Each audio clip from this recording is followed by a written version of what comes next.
It's TWID Day, so Bungie have dropped their blog post for Thursday. This, of course, is week 2 of Edge of Fate, and one of the first things that they do in their blog today is round up how they plan to support Edge of Fate post-launch. Primarily, right here, they're actually speaking about updates and changes that they'll be making. Some of them they've already outlined, and they've been sharing that stuff on social media, but they reiterate and go into a bit more depth inside of the blog post. Additionally, though, they speak about Armsweek, the new event coming to Destiny 2, and that'll drop next Tuesday on July 29th. So they reveal some of the rewards for that, a new hand cannon, and a trace rifle that will additionally be available during this first event, plus they give info on precisely how it will work, and a preview of patch changes coming up for the next weekly reset. So we are going to jump in and break it all down. If you guys find this one helpful, a rating really does help me out on the channel. Also get subscribed, and as always, I'll keep you up to date. But now, let's get into it. So, heading into the TWID right here, they talk about Edge of Fate post-launch support, and they say as things start to calm down a bit after the release, and after the heart-stopping world's first race, there are some topics that we want to address directly today. No game launch is perfect, and on top of that, we need to add the many changes implemented in this release that need some time to adjust to. Additionally though, we are aware that there were some missing patch notes for update 9.0.0, and below you'll find details on ammo and stats, but we're still investigating a handful of balance changes across classes and more, and we hope to have those details together next week. So I'm guessing some of the missed patch notes will actually be outlined in another update that we'll get after the weekend. That of course follows Bungie's response to concerns about stealth nerfs, and well, I mean, if you don't tell us about a change, then it's not really surprising that players would believe it to be a stealth nerf. Although understandably, Edge of Fate's patch notes were ridiculously long, and as a lot of people in the community would probably say at the moment, maybe they were longer than they even needed to be, although that is not an objective fact. They finished by saying though, we've been trying to keep everyone informed on these topics with regular updates. So you may have already read some of these changes, but we've also collected them here for anyone who wants to get caught up. So initially, the portal and world tabs. Bungie say they will revert the desaturation of the world tab in an upcoming update. That's the planets tab that Bungie grayed out. They said during development there was feedback that players were confused between the portal and the world tabs for where to find core game activities. That seems to me to be another side effect of having 2 different menus for one game, but they're going to resaturate it, so despite many things feeling a bit redundant in the Worlds tab, it at least will be more colourful than it is right now. Otherwise, for Bright Dust in Edge of Fate, Bungie have said we are going to add an infinite grind source for it and pair it with a Make Good grant in an upcoming update. In our effort to reduce friction by playing activities, we chose to retire the core game Pathfinder in favour of a simpler daily objective with improved and unlimited mini-objective system, which is planned for release in Renegades this year. But knowing we were removing the infinite grind source until Renegades, we rebalanced Bright Dust awards to be larger for most players. However, it's clear that many players also value having the additional grind source, so we will add an interim replacement, and we'll have to wait for further details on when that will be. Bungie also reiterate that they're looking into power deltas and things related to contest raids. There was a lot of feedback about enemies being at a higher delta than what the activity advertises. Bungie say we will investigate, and this is a high priority issue for us this week. And I assume mathematically that won't be that difficult to determine, in terms of whether it was correct or not. But they say they're also looking into reward quality and what tiers rewards within the raid are dropping at within contest difficulty and their power in relation to yours. And of course, at the minute, a lot of raid stuff drops at lower tiers because Bungie plan to increase the tier of reward drops during the Epic Raid update that we get in September. I really appreciate Bungie communicating and giving feedback on what they're hearing from the community. However, I would say that things like this, given that the raid in general is the pinnacle piece of content right now, it kind of highlights some of the issues that the gear tier system actually introduce when you start tying the tiers of rewards to power. I'm not going to get onto a rant about it, but Bungie's goal of power actually dictating the reward tier, to me, seems to be the main reason that the raid currently can't drop higher tiers of rewards. So it's a weird situation.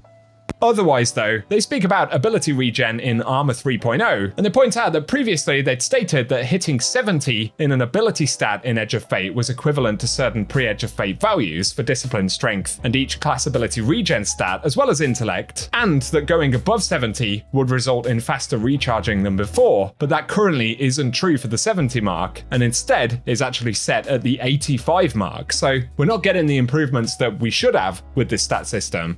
But they say a full breakdown of how the stats are being corrected will be shared in the upcoming patch notes when Bungie actually get to that change, but we don't currently have a timeline for it.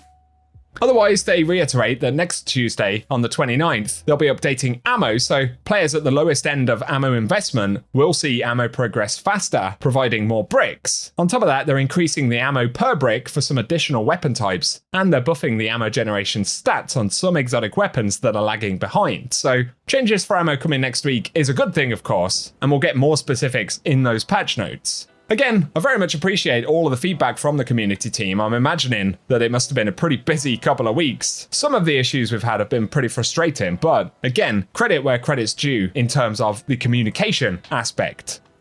Now, let's speak about Armsweek. Bungie say it arrives next Tuesday on the 29th of July, and the first step into Armsweek is to visit Ada 1, not at her usual spot down in the tower near the Drifter, but at the new shooting range that launched alongside Edge of Fate, so that's where we'll actually find Ada, and she'll give us a pursuit that kicks off the Armsweek event, as well as a brand new hand cannon, which is the Fenutria Ferra. We can see that on screen, pretty cool looking thing, reminds me of Black Armory weapons a bit, because the base models under there are pretty much identical, but they say by playing activities with hand cannons, you'll gather combat telemetry that allows Ada 1 to build more weapons and other rewards for you, including time-limited but very powerful volatile mods that you can slot in the event's featured weapon archetype. Then, with our favourite hand cannon at hand, we also have a set of daily and weekly challenges that'll be available during Armsweek in the event home, and completing these challenges will award progression for the event track, which has rewards of many types, from currencies to holofoil weapons if you reach the higher ranks, but also event tokens. These tokens are essential to the event and will help you get more rewards in the event shop. The other currencies to take into consideration are reroll chips, which are earnable from the event track in the event shop for tokens and silver. And they say this time around, hand cannons will be the focus, and the new solar hand cannon is the first ever spread shot hand cannon, and Trials will also get another one, which I believe will potentially be available next week. Basically, the archetype works like a shotgun and has traded a bit of punch for the ability to use primary ammo, and that's why it has perks like 1-2 punch in the perk pool. And personally, I'm really excited to actually try this thing out, but they say alongside the hand cannon, there'll be a set of legacy weapons to earn for completionists, and as I mentioned in other videos, that will include hand cannons like Palindrome, Luna's Howl, and a few others that we'll be able to focus for during the event. On top of that though, there'll be the Ribbon Tail, which is a new strand adaptive trace rifle that can roll with proximity power and detonation beam, as well as a handful of other perks. And I'm guessing that's something we'll perhaps get from the Armsweek engram, not as the sort of featured weapon, but a cherry on top or an additional sort of thing.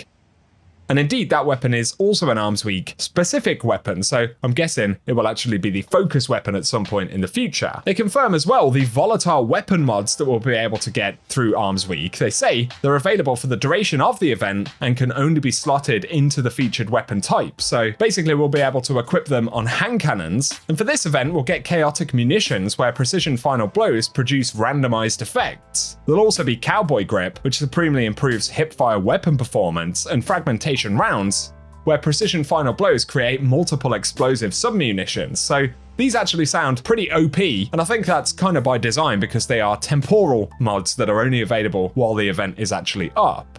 If you want to go into more details about the weapon rolls, all of the other volatile mods we'll see in future Armsweek events, and the future Armsweek weapons, I'll link a separate Armsweek video down below, as I did go into a lot more detail about some of the other rewards in that one. But that'll be the event for next week, and let us know if you are looking forward to it. Otherwise, they confirm in the patch next week on Tuesday, we'll get fixes for hit markers not functioning when damaging targets, also fixes for error coding out of Edge of Fate missions, a fix for players sometimes getting stuck running at normal walk speed. That sounds fun. I actually haven't encountered it. And otherwise, at high health stat, HP values can become desynchronized across the network, which is certainly pretty funky. So another patch at reset.